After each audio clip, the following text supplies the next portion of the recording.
Good morning, everyone. Welcome to Black Logic. So, a story just hit that two planes aborted landings at DCA due to helicopters in the flight path in weeks before crash. So, they already had information of helicopter exercises, whether it be from the military, the Navy, or other military entities flying in the same flight paths as planes were either landing or taking off at DCA Ronald Reagan National Airport. This is important because they already had evidence of a potential problem and no one did anything to rectify it. Because just days before the tragic mid-air collision, they had these reports, unsettling incidents where planes had to abort landings due to helicopters in their flight paths. And these near misses raised significant safety concerns that unfortunately weren't addressed before the fatal accident. Now, what's important here is that Donald Trump came out and made comments that did this have to do with DEI initiatives. Okay, before I just flip my hand on this thing, everything is not DEI, because again, we've already established a baseline of who benefits from DEI. For some reason, Black people keep thinking that DEI really affected us, and it really didn't. I gave down a list, according to the Department of Labor, of how DEI initiative helped said groups, and Black Americans were at the bottom. It was white women, white men, Hispanics, Asian, LGBTQ, and then Black folks. So again, and I'm not even alluding to race when it comes to DEI, because everyone, I guess, benefits from DEI, just other groups more so than others. But here's my question. We already had information of potential issues of helicopters and planes flying in the DC area within the same ramification and atmosphere of the same flight path. So is it DEI air traffic controllers? Is it DEI pilots? Is it DEI military? I mean, what is it? I necessarily have a small problem with what he said, because is it possible? It's possible. But again, I look to some of the tests. I look to some of the certification. Did you somehow lower the scores for certain people to pass the test? If that's not the case, then let's mark that out. Were the pilots trained according to the FFA, according to whoever's jurisdiction and whatever laws they have in place for them to fix? If they did, then I cross that out. Was the military pilots and the military personnel trained on their equipment according to Army regulation and FFA? If they were, then I cross that out. Then, okay, you're just throwing around terms. Is there a slight chance? Very slight. But when it comes to pilots and flying, I don't really think no one lowers the bar or lowers the score in order to get people to do those jobs. These are very dangerous jobs, because again, we can see right here how the issues have occurred. Because think about it like this. Before a plane takes off, before a plane lands, and we're talking about miles, because planes are going, 500 miles per hour at 32,000 feet. They're probably even going faster than that. They're keeping in contact with air traffic control. Hey, this is flight 376. Is it safe for us to land? Oh yeah, come in at trajectory 35 degrees. Lower your speed, open your flaps, whatever, right? So is this air traffic controllers? I definitely don't think it was the pilots. Not at all. And I don't know the demographics of the pilots. I don't even think that's important, because again, we're talking about 67 people who lost their life. And presumably all 67 people have perished. And it was an American Airlines flight and an Army helicopter that collided over the Potomac River in DC, my hometown. So again, I just think that certain terms shouldn't be thrown around inadmittedly, thinking that something is one thing and we don't even have the evidence or proof. Let the investigation unfold. So I really think that Donald Trump spoke too soon. And again, he could be right. And that's the thing about being very risky and ambitious. But yeah, let's just not throw around terms that again backfires to the optics based upon the information that we know who benefits from these initiatives. I digress, but I don't know if you guys are familiar with the tape of the communication audio of the air traffic controller.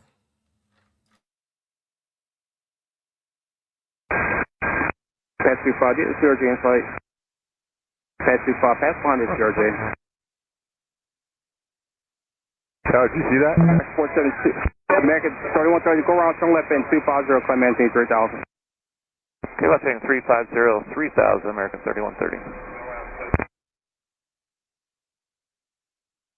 Lucy for 347, go around, climb maintain 3000, flight plan heading 3000, heading, go around 3000, Blue Streak 5347. Black Jack. Now, I don't know if you guys saw the videotape. That was just some talking of like what feet they should go at. But I don't know if you guys seen the video clip, and you probably have by now. I kind of waited till this story unfolded nonetheless, of what seems to be the helicopter flying in the back of the aircraft. You really can't tell because it's so far away. That's what I want to know. Was the aircraft landing and the helicopter ascending, or did the airplane already take off and the helicopter ran into the back of it? Again, both of these flying machines, the helicopter and the jet, should have radar. They should actually see what's on their radar. Like, this is basic flight 101. I actually thought about being a pilot, but again, that's basic flight 101, that you can see a blimp on your radar or a heat signature. I know they flying at night, so it's very hard to see, but they do have these signal lights for other aircrafts and people and towers to see them. But I digress. I want you guys to look at this as well. Tell me what you think. It was a violent collision in a pitch black sky. Investigators sure to be studying this video of the fireball last night over Reagan National Airport, when in an instant a routine flight turned deadly. The wreckage of an American Airlines regional jet plunging into the waters of the Potomac River, where after hours in the freezing dark, rescue workers faced the grim reality there was no one to save. At this point, we don't. Yeah, so that graphic, it went past very, very quickly, but they just showed the explosion and the collision. But when I saw the actual motion video clip, the helicopter looked like it flew into the back of the aircraft, of the passenger aircraft, and it just exploded. So again, looks like a mishap, a mistake, miscommunication. But I don't think it was any of the. Could it have been the pilot's fault? I wonder if the helicopter saw the aircraft. Was his radar on? Was there a malfunction? They stated that they have retrieved the black box of the aircraft. I wonder if that military helicopter has a black box. I thought at this point in time, especially in America, that helicopters or flying crafts have a black box to see if there was a malfunction, what audio recordings, what communication was stated, so we can prevent these accidents, in the future. Because again, flying is one of the safest ways to travel, let alone, unfortunately, the military has a very vast history of helicopter crashes. Helicopters, believe it or not, is one of the most dangerous aircrafts to fly in. I flew in Blackhawks, I flew in Chinooks, and believe me, when you're up there, it's not as bad, but is there something about them, right? Because aerodynamics and engineering stating that helicopters shouldn't fly, but nonetheless they do, and people try to explain how they fly. But I won't go too deep into that, okay? I guess there's this argumentative altogether. Now, President Trump has announced that starting this Saturday, that a 25% tariff, that is a 15% increase over what he stated initially with 10%, will be imposed on imports from Canada and Mexico. He cites border security and need to curb illegal immigrations as primary reasons for this move. Economists warn that these tariffs could lead to increased inflation and potential economic downturns. We understand that Canada is majority a white nation. They have a lot of immigrants as well, but they're a majority white nation, because if sometimes, you hear the racism of the stereotypical Donald Trump being racist, he's a bigot, he's this, he's that. Okay, cool. But when he started to impose tariffs on a majority white nation, not stating that he's not what people think he is, okay, according to their own perspectives, but it shows, some sort of equilibrium. You got tariffs on the majority white country to the north that's allowing illegal immigrants inside of America, and you have 25% tariffs on the south by the way of Mexico because of illegal immigration as well.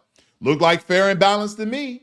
So on those, of course, we can't call, in my opinion, this is my opinion, my conjecture, we cannot call racism in those regards because he treated both of them fairly, according to his 25% tariffs, of course.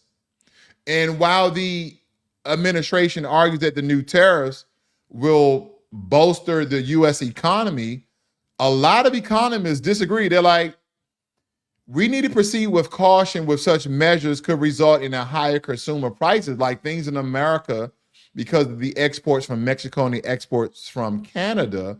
If we don't already have those systems in place to replace the amount of produce, milk, eggs, vehicles in America, then we're going to start to see inflated prices more so than we already have because we're already in a state of inflation, okay? But we're looking at what consumer prices, slower economic growth, job losses, ultimately harming the American citizen altogether. So again, these are a lot of things that we have to consider with a lot of the bold moves that Donald Trump make. But again, I'm not throwing the baby out with the bathwater because we have yet to see what will occur. Because again, predictions can be wrong. Do we have any evidence historically bold moves that a president made that made the country fail? I wonder if I should do a deep dive into the Great Depression of 1929. Because again, I think if we do a compare and contrast, if it was anything closely related to what the president did that made America get into a Great Depression. I think that would be interesting. I think that would be interesting. Now, President Trump has expressed a desire to acquire Greenland. He said not just buy Greenland at this point, take Greenland. And international law and Greenland's leadership, and by the way of Denmark, firmly oppose the idea, emphasizing their autonomy and lack of interest in becoming part of the U.S. Well, Trump says he wants to take Greenland. And again, we can be biting more than we can chew, essentially. Okay, no, I guess not in my lifetime, no president have ever just thought about just taking Greenland. Like, we don't just come out and say we're going to take a country. But again, this is not your typical American president. And this is what the American people wanted.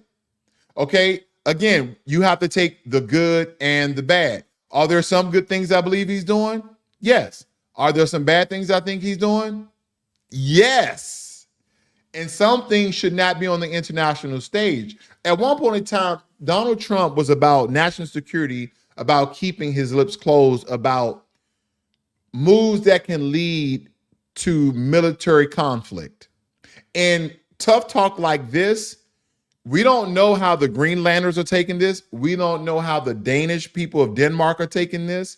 And again, we don't want the entire European Union. We don't want the entire NATO to go to war with America because, you know, that they can, say, what, America want to be so bashed. They want to be so ambitious. They want to be bullies. Then let's team up with China. Let's team up with North Korea. I don't think they're going to do it. I'm not saying that. People love America. They love our business. They love that we consume a lot of their products, etc. But I'm just saying, hypothetically speaking, we will lose against the world. Yeah. We can be this most powerful country with the most vastest military and advanced technology and creating a great AI infrastructure. All of that will mean nothing if we go to war with the world. I'm just making hypothetically. I don't think that's a good look for America. I really don't think it is. So some things not ought to be said, in my opinion. They're not to be said. Because some people believe that the tariffs would be bad for America. And hopefully they're wrong. If he imposed these tariffs this Saturday, hopefully a lot of these economies and critics and the rhetoric that's been spewing out these both sides of the Republican Party as well as the Democratic Party are false. I just hope they are. And this is for the betterment of American citizens. Good old president of Colombia, El Presidente. He's telling Colombians to come on back to Colombia. Yeah. Come on back to Colombia. And again, I know what a lot of the Colombians may be stating. Well, the reason why we left Bogota, the reason why we left Medellin is because there is no trabajo there. Trabajo is work or job in Spanish. But nonetheless, they're like, there's no work there. There's no opportunities there. But this is what the president's stating. He said, come on back to mi casa, come on back to your home. Because President Gustavo Petro has called on illegal immigrants that are in America to come back to Colombia. Like, if you're residing in the United States, return home immediately. And this is what he states. He promises support through government programs and credit to help them reintegrate and contribute to Colombia's social wealth. What? Whoever saw these turn of events where you get forced out of one country because there's no opportunities, no job, no social programs, no support to get you off your feet, to train. Another country deports you, and then your country president say, you know what? Come back home. We're going to give you a lot of government assistance and help you to get back on your feet so you can own a home, a place to stay, a great job. You can go out and enjoy the Colombian dream. I've been to Colombia. Colombia is a beautiful country. I've been to Medellin. I saw the house that was raided on by, what's the famous cartel leader? Oh man, I always forget his name. He was worth $1 billion. Escobar, was it Escobar? Am I getting my cartel leaders mixed up? But nonetheless, I went to a town. It was very beautiful. I showed some pictures before. I may show it this evening on my evening broadcast because I want you guys to, it's very beautiful there, by the way. Colombia is very beautiful. Have nothing against the countrymen and nothing in the country. But yeah, again, people flee their countries nowadays, not because political asylum. Now, I don't know if you guys are aware of the war in the Congo right now. So I can see people fleeing the Congo into other African countries because that is a war-torn country right now. There's a lot of rebels, and reports state that the country of Rwanda are fueling and funding and supporting the rebels that are going through the Congo. I digress. But yeah, this is very interesting news where you get deported out of another country and then your country starts to support you. Because the question is, why didn't you do that before? I see you, Bobo. Good morning. That's very interesting. Maybe what Trump is doing on the immigration front could turn out better for the people of their countries. Because guess what? They get to live amongst their own people and build their economy and make their countries great. I don't see that as a loss. So again, for all those people crying out about the illegal immigrants, like, there's no more tacos, no more enchiladas for you Americans. You don't like us people, and that's what I don't understand. Americans never stated that we don't like Hispanics, Latinos, Asians, Haitians, Africans. We never stated that. Because America is a melting pot of all these different people. And guess what? Some of these people, especially with Hispanic and Latino heritage, have hundreds of years in America. What are we talking about? There are a lot of Hispanic Americans. The only thing Americans have said is the mass amount of illegal immigration. Illegal. It had nothing to do with your ethnic, had nothing to do with your race. But again, this is America. We all fall into the race trap, do we not? We all fall into the race trap. Good old President Gustavo Petro. Come on back home, mi amigos. Come back home. Come back to mi casa. That's what he's stating. Now, I don't know if you guys are aware of Costco, but I'm thinking about getting me a job at Costco because Costco wages are $30 per hour. They said for most store workers, not for all. Costco has announced that it will raise hourly wages for most of the U.S. store workers to over $30 an hour. And this increase will be implemented over 30 years, reflecting the company's commitment to leading the retail industry in employment compensation. Wow. Costco is paying $30 an hour? Why is Amazon not? Why is Amazon not paying at least $25 an hour? Isn't Amazon bigger than Costco's? Isn't Amazon worldwide?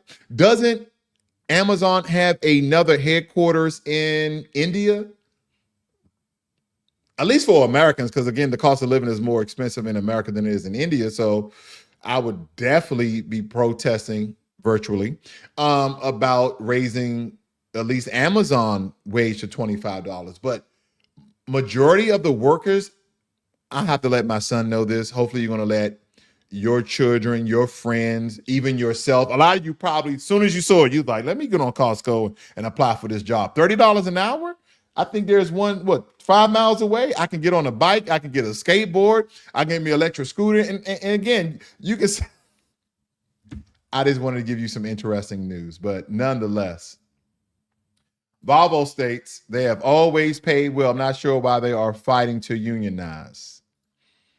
That's interesting. I didn't know they were fighting to unionize. I know a buddy who works for Costco, and he told me he'd never leave. That, like you were stating, that they pay well. I didn't know that Costco paid that well. I had no idea. Almost $30 an hour? Might have to give me a little side hustle, Give me about 400 dozen eggs, because you got to buy in bulk when it comes to Costco and Sam's Club. But nonetheless, walk out with about 13 steaks. But nonetheless, you guys have a great and wonderful morning. This is Black Logic.